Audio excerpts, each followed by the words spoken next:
मथुरा में यमुना एक्सप्रेसवे के मांट टोल पर वाहनों की लंबी लाइन लगी है। रविवार शाम से अभी तक 60,000 वाहन टोल बूथ से पास हुए हैं। आम दिनों में 15 से 20,000 वाहन टोल बूथ से क्रॉस करते हैं। वाहनों की लंबी कतार को देखते हुए बूथ चालू कर दिए गए हैं। त्योहारों की छुट्टी मनाकर दिल्ली नोएडा की तरफ लौट रहे लोगों की वजह से ये जाम आप कह सकते हैं, और इन लोगों को जाम का झाम भी झेलना पड़ रहा है। मथुरा के मांट टोल प्लाजा की तस्वीरें आपको दिखा रहे हैं। वाहनों की लंबी कतार लगी है। त्योहारों के मौके पर बड़ी संख्या में लोग आसपास टूरिस्ट डेस्टिनेशन की ओर रुख कर लेते हैं। अब जब लौट रहे हैं तो जाम से उनका सामना हो रहा है। नितिन गौतम हमारे सहयोगी फोन लाइन पर मौजूद है। नितिन, देखने को मिल रहा है कितनी दूर दूर तक लंबी कतार लगी हुई है। रविवार शाम से ये स्थिति है, अभी क्या लगता है कितने वक्त बाद स्थिति ठीक ठीक दिखेगी? देखिए, रविवार देर शाम से जो तस्वीरें थी वो मांट टोल प्लाजा की बदलने लगी थी और धीरे धीरे वाहनों की जो लंबी कतार थी वो काफी किलोमीटर तक पहुंच गई थी।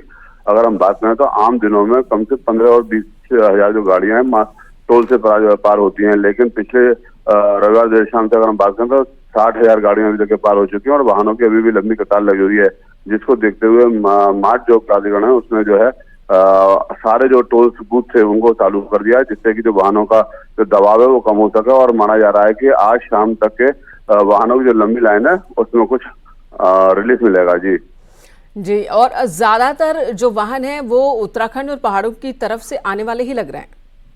नहीं, देखिए, मैं आपको बताऊं कि ये जो नोएडा की ओर वाहन जा रहे हैं, क्योंकि जो त्योहारों का मौसम था तो त्योहारों के मौसम के चलते जो लोग आ गए जो दिल्ली और नोएडा में नौकरी करते हैं वो अपने घरों पर जाते हैं और अब घरों से छुट्टी जो बिताने के बाद अब दिल्ली और नोएडा अपने ड्यूटी पर वापस लौट रहे हैं, जिसके चलते मार्ट टोल प्लाजा पर वाहनों की लंबी लाइनें देखने को मिल रही है। जी नितिन, धन्यवाद इस वक्त पूरी जानकारी देने के लिए। तो देखिए, आगरा, मथुरा, आजमगढ़ इस तरफ जाने वाले लोग जो लौट रहे हैं अब मथुरा की तरफ से, तो उसकी वजह से यहाँ पर जाम की स्थिति देखने को मिल रही है और जो लोग लौट रहे हैं उन्हें भी जाम के झाम से गुजरना पड़ रहा है।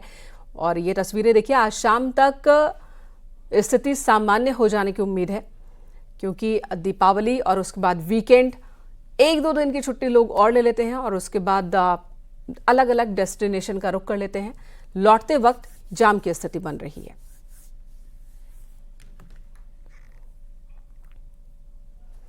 दिल्ली के वसुंधरा एन्क्लेव से एक बेहद हैरान कर देने वाली खबर सामने आई, जहां एक सोसाइटी में रहने वाली 2 लड़कियों पर आरोप है कि उन्होंने उत्तर प्रदेश पुलिस के पूर्व डीएसपी और उनके परिवार पर जानलेवा हमला किया। एक वीडियो भी सामने आया है जिसमें एक कार बहुत तेजी से लोगों के बीच से निकलने की कोशिश करती दिख रही है और सोसाइटी से भागने की कोशिश में एक स्कूटर से भी टकरा जाती है। पुलिस और सोसाइटी के सुरक्षा कर्मचारियों के बीच से वो कार निकलती है और फिर बाहर चली जाती है। आरोप है कि कार में वही 2 लड़कियां सवार थी। दोनों बहनें हैं और इसी सोसाइटी में रहती हैं। यूपी पुलिस के पूर्व डीएसपी अशोक शर्मा का कहना है कि दोनों लड़कियों ने उनकी बेटी पर चाकू से हमला किया और जब उसी मामले में सोसाइटी वालों के साथ बातचीत चल रही थी तो छवि और भव्या जैन नाम की इन दोनों बहनों ने अपनी कार से उन पर भी अटैक करने की कोशिश की है, कुचलने की कोशिश की और फरार होने लगे। उन्होंने कई और लोगों को कुचलने की कोशिश की। हालांकि पुलिस ने उनका पीछा किया। नोएडा सेक्टर 20 से दोनों की गिरफ्तारी हो चुकी है। इस मामले में दोनों लड़कियों पर 4 एफआईआर दर्ज हुई है। उन पर एक मामला पहले से भी दर्ज है। दोनों बहनें छवि और भव्या के माता पिता पहाड़गंज में रहते हैं, जबकि दोनों वसुंधरा एन्क्लेव के अनिकेत अपार्टमेंट सोसाइटी में रहती हैं। यह घटना 2 नवंबर की है, जिसकी शुरुआत गाड़ी के हॉर्न बजाने को लेकर हुई थी।